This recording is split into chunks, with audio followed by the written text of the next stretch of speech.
2024 সালের 9ই আগস্ট, সেই মর্মান্তিক অভিশপ্ত দিনটা আশা করি আপনাদের সবারই মনে আছে, যেদিন অভয়াকাণ্ডের ঘটনা ঘটেছিল।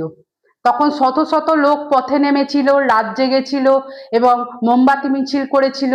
প্রত্যেকে ক্ষোভে এবং বিক্ষোভে ফেটে পড়েছিল, যেভাবে মেয়েটাকে নৃশংসভাবে হত্যা করা হয়েছিল। আমরা সকলে তখন রাজ্য সরকারের কাছে এর তদন্তের দাবি করেছিলাম। রাজ্য সরকার তখন দায়সারা গোছে।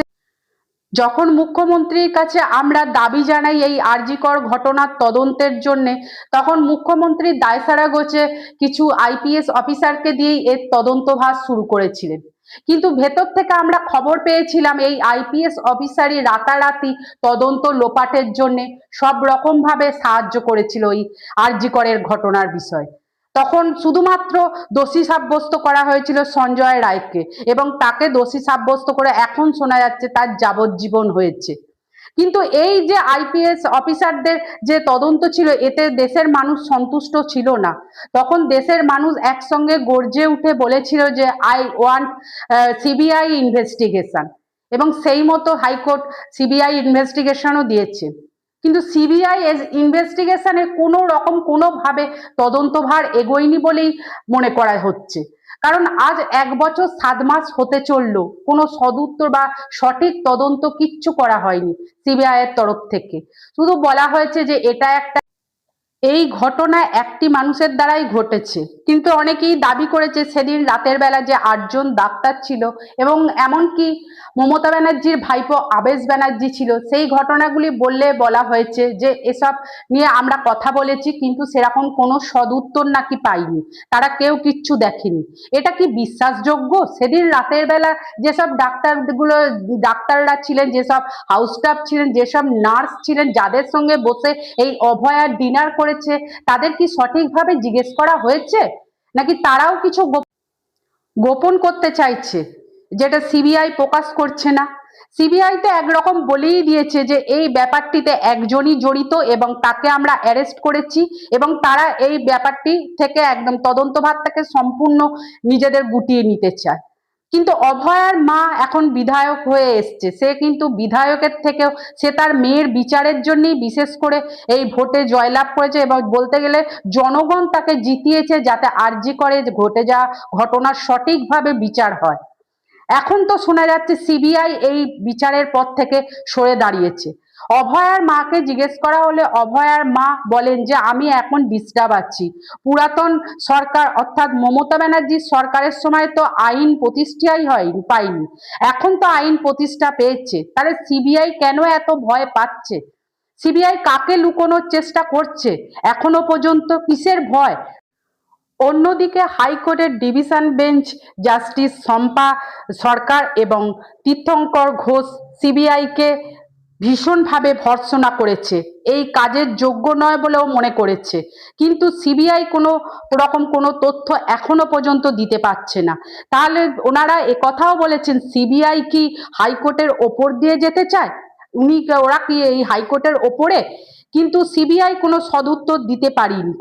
যদিও সিবিআই এর তরফ থেকে ওনাদের যে লয়ার, ওনারা বলেছেন আমরা ব্যাপারটা ঠিক বুঝতে পারি না, আমাদের বুঝতে ভুল হয়েছে। এই নিয়েও ওনারা ভর্ৎসনা করেছেন যে এটা একটা সামান্য ব্যাপার, একটা বাচ্চা ছেলেও যেটা বোঝে যাবে সেটা ওনারা বুঝতে পারেননি, তার মানে কি ওনারা দায় এড়িয়ে দিতে চাইছেন, এ কথাও বলেছে। অন্যদিকে যখন অভয়ার মা সিবিআই তদন্তের দাবি করে নতুন করে সিবিআই সিট গঠন হলেও তারা কিন্তু কোনোভাবেই কাজে এগোতে চাইছে না। কারণ তারা পুরনো সরকারের যেসব দুর্নীতি ধরা পড়ে যাবে সেই ভয় পেয়ে কি না কাজে এগোতে চাইছে না, নাকি সেই পথেই তারা চলার চেষ্টা করছে? এভাবে যদি সিবিআই চলে তাহলে আমরা কি সঠিক তদন্ত বা সঠিক কি বিচার কোনোদিনই পাবো না? এইভাবে কি আশাতেই থাকবো? হাইকোর্ট এরকমও বলেছে যে সিবিআই যদি না পারে তাহলে তারা সরাসরি বলে দিক এই ভার তাহলে আমরা সিআইডির হাতে দেবো। যদিও 25শে আগস্ট পর্যন্ত সিবিআই কে দায়িত্ব দেওয়া হয়েছে, যদি তারা এর মধ্যে কিছু কাজ করতে পারে বা কিছু তদন্তভার হাতে তুলে দিতে পারে তাহলেই আমরা কিছুটা নিশ্চিন্ত হব। অন্যদিকে অভয়ার মা বলেছে, একথাও জানিয়েছেন যে সিবিআই এর তরফ থেকে তাদের সঙ্গে কোনো রকম কথাবার্তা বলা বা তারা যখন ফোন করতো কোনোভাবে তাদের সহযোগিতা সিবিআই এর তরফ থেকে তারা পায়নি। তারা যখন শিয়ালদা কোর্টেতে অভয়ার বাবা যখন যায় কোর্টে গিয়ে সিবিআই কে ভীষণভাবে ভর্ৎসনা করে এবং সিবিআই এর কাজের ওপর বলেন যে নির্লজ্জ সিবিআই বলেও আখ্যা দিয়েছে। অন্যদিকে হাইকোর্ট বলেছে যে সিবিআই আজ পর্যন্ত যেসব তদন্ত দিয়েছে বা যেসব রিপোর্ট দিয়েছে বা চার্জশিট দিয়েছে সেসব ভুল, কোনোটাই সঠিক নয়, কোনোটার প্রতিটা জিনিসই ভিত্তিহীন, কোনোটার কোনো প্রমাণ নেই, কোনোটা যুক্তিযুক্ত নয়, এই বলেই আখ্যা দিয়েছে। এই ব্যাপারটা নিয়ে কি সিবিআই খেলা করছে, এটাও ওনাদের প্রশ্ন। কিন্তু সীমা পাহুজা সেখানে থেকেই বলেছেন আমিও তো একটা মা, আমিও বুঝি অভয়ার মায়ের কথাটা, এটা তো সম্পূর্ণ সমবেদনা, এটা কি কোনো রকম যুক্তি নাকি এই যে সিবিআই তদন্ত করছে এই তদন্ত ভারে ওনার এই সমবেদনা কোনো রকম কোনোভাবে কাজে লাগবে বলে মনে হয়? আমরা তো মনে করি প্রাক্তন মুখ্যমন্ত্রী মমতা ব্যানার্জির সময় এই সীমা পাহুজা হয়তো কিছু আর্থিক লেনদেন হয়েছিল এবং আর্থিক লেনদেনের ফলে আপনার পুরো কেসটাকে ঘুরিয়ে দেওয়ার চেষ্টা করেছিল মানে এটা কেসটাকে ভুল প্রমাণ করে প্রাক্তন মুখ্যমন্ত্রী মমতা ব্যানার্জির নির্দেশ মতো কেসটা অন্যদিকে ঘুরিয়ে দেওয়ার চেষ্টা করেছিল বলেই আমরা মনে করি।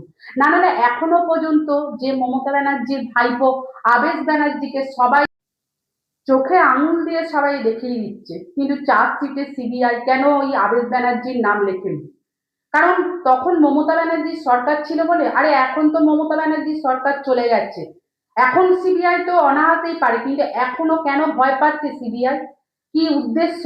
আসল ব্যাপারটা গোপন করার জন্য সিবিআই কি চায় না যে এই তদন্তটা সম্পূর্ণ হোক, এই তদন্ত বা আমরা জানতে পারি যাতে দোষীরা আমাদের চোখের সামনে আসুক এবং দোষীদের যেন কঠোরতম শাস্তি হয়, এটা কি সিবিআই চায় না?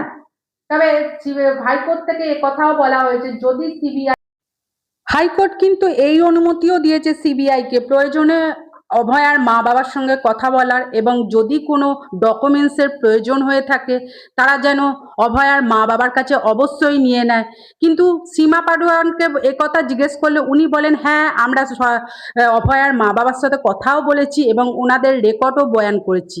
কিন্তু হাইকোর্ট যখন ওনাদের বয়ান রেকর্ডটা যখন চায় তখন আর ওনারা দিতে পারেন না। তাহলে এই ভুলভাল তথ্য ওনারা কেন দিচ্ছে, এটাই তো হাইকোর্টের প্রশ্ন। ওনারা যদি এ কাজ না করতে অক্ষম হয়ে থাকেন তাহলে ওনারা সরাসরি বলে দিক যে এ কাজ করতে ওনারা অক্ষম, কারণ এই একটা আইন নিয়ে তো ছেলে খেলা করা তো ঠিক নয়। আজ প্রায় আগস্ট মাস এলে ব্যাপারটা 2 বছরে পূর্ণ হবে, আজও পর্যন্ত আমরা সঠিক কিছু বিচার পেলাম না। যদিও হাতের কাছে ঘুরছে এবং চোখের সামনেই সিবিআই দেখতে পাচ্ছে, কিন্তু তাদের অ্যারেস্ট করতে বা তাদের সাথে কথা বলতে ভয় পাচ্ছে। কিন্তু এর কারণটা কি? এখন তো আর পুরাতন সরকার নেই, এখন তো নতুন সরকার এসছে, এখন তো ভয় পাবার কোনো কারণও নেই, কিন্তু তাও ওনারা পেছিয়ে পড়ছে। তাহলে কি আমরা ধরে নেব যে এই তদন্ত ভার সম্পূর্ণরূপে সিআইডির হাতেতেই যাবে? তবে অনেকে মনে করছে শুভেন্দু অধিকারী খুব একরোখা এবং জেদি, উনি এর সঠিক তদন্ত এবং সঠিক বিচার দেবেই এবং তদন্ত সঠিক বের করবেই, সেটা যেভাবেই হোক, এবং দোষীদের বের করে উনি বিচার দেবেন। এটা জনগণও যেমন মনে করে আমরাও সেটাই মনে করি। কারণ এই যে আজকে আমরা নতুন সরকার এনেছি তার কিন্তু মূল কারণ এই অভয়ার বিচার আমরা সবাই তাকিয়ে রয়েছি যে কিভাবে আমরা অভয়ার সঠিক বিচার পাবো এবং কবে পাবো। দিনের পর দিন চলে যাচ্ছে, মাসের পর মাস চলে যাচ্ছে। পুরাতন সরকার যখন মমতা ব্যানার্জির সরকার ছিল সেটা সম্পূর্ণ ধামাচাপা পড়ে গেছিল, কিন্তু এখন নতুন করে যখন এই ফাইল খোলা হয়েছে সিবিআইরা কেন বেঁকে বসছে, তাদের কারণটা কি? কেন তারা এর সঠিক বিচার করতে পারছেন না? এখনো কি তাদের মাথায় কারুর হাত রয়েছে যে সঠিক বিচার করলে তারা কি কোনো বিপদে পড়ে যাবেন এরম কোনো আঁচ রয়েছে, নাকি তারা কখনো নিজেদের ছোট করতে চাইছেন না? এ বিষয়ে আর একটা কথাও বলে রাখি, এই যে সিবিআই দপ্তরটা তো নিজেরা নিজেদের বদনাম করছেন, কারণ এরপর থেকে সাধারণ মানুষ সিবিআই এর ওপর কোনোভাবেই ভরসা করতে পারবে না। এই আরজি করে যে ব্যাপারটা তদন্তকে নিয়ে যেভাবে সিবিআই ছেলে খেলা করছে বা এর আগেও ছেলে খেলা করলো, আজও পর্যন্ত কোনো সঠিক তথ্য বা সঠিক তদন্তভার তারা হাইকোর্টে জমা দিতে পারেনি। শুধুমাত্র সময়ের পর সময় নিচ্ছে আর সময় নষ্ট করছে, এই রকমই জানিয়েছে হাইকোর্টের ডিভিশন বেঞ্চ। এটা তো সিবিআইদের নিজেদের পক্ষেও তো খুবই অস্বস্তিজনক, কারণ এই জিনিস যদি করে সাধারণ মানুষ তো সিবিআই এর ওপর থেকে সমস্ত রকমের বিশ্বাস হারিয়ে ফেলবে। আর কি তারা, এই যে আরজিকর ঘটনাটা যখন ঘটে তখন দেশে এবং বিদেশের মানুষরা চেঁচিয়ে উঠেছিল সিবিআই তদন্ত চাই, সিবিআই তদন্ত চাই, কিন্তু কতটুকু সিবিআই করতে পেরেছে? আজকে আগস্ট মাস এলে আরজিকর ঘটনা 2 বছরে পরিণত হবে, কিন্তু কোনো রকম কোনোভাবেই কি সিবিআই কোনো হেল্প করতে পেরেছে? হ্যাঁ, বুঝলাম তখন হয়তো ওনাদের অনেক অসুবিধা, মমতা ব্যানার্জির ভাই এবং ভাইপো জড়িত ছিল, যার ফলে তাদের অনেক অসুবিধা ছিল, তারা সত্যটা সামনে আনতে পারেনি। কিন্তু এখন তো আর কোনো ভয় নেই। এখন তারা কেন পিছিয়ে যাচ্ছে, কেন তারা এই তদন্তভার গ্রহণ করতে রাজি হচ্ছে না? তাহলে এখনো কাকে এবং কাদের গোপন করবার চেষ্টা করছে? তাহলে কি সিবিআই পুরোটাই জানে, শুধুমাত্র কিছু একটা ভয়ের জন্য ব্যাপারটা সম্পূর্ণ চেপে যাচ্ছে? আমরা অনুরোধ করব, আর আপনারা এই ব্যাপারটাকে নিয়ে চেপে যাবেন না, সামনে নিয়ে আসুন, প্রকাশ করুন, একটা মাকে তার মেয়ের মৃত্যুর সঠিক বিচার দিন এবং গোটা দেশকেও দিন। তাহলে হয়তো সিবিআই এর ওপর সবার একটা বিশ্বাস এবং ভরসা থাকবে।